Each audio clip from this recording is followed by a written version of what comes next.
moved to New York to become a Sex and the City girl. And like, I don't know if you follow TikTok online, sort of the Gen Z is sort of tearing apart sort of like this version of Sex and the City. But, the latest, Paige DeSorbo the latest season?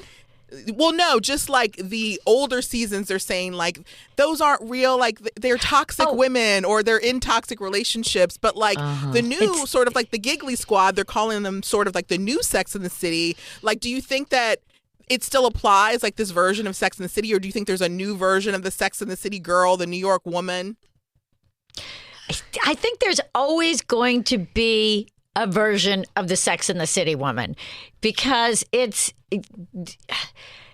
so many young women come to New York City they come to make it, really. They come to find, a better guy than they could find in their little small town where they're from. And they come to have a career. And I mean, certainly Paige DeSorbo, she has achieved that. She's got a huge career coming to New York and you work hard, you make it, you have lots of girlfriends because there are actually more women than men here, and you have to have lots of girlfriends.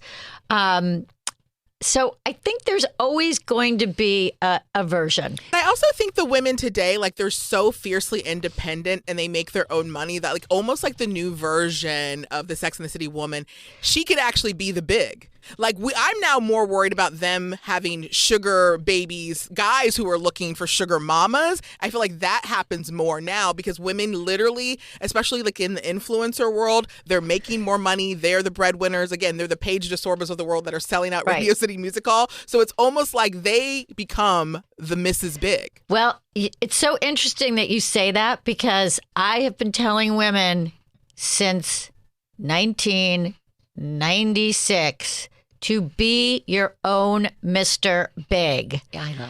And I have been telling women to earn your own money. Don't rely on a man. Because it always comes with strings. It always comes with strings. And one of the things that's so satisfying to me is to see how much women have actually changed. Relationships haven't changed because men haven't changed. But the women are much more successful, switched on, and they tolerate a lot less. Correct. That we used to tolerate because we kind of didn't have a choice.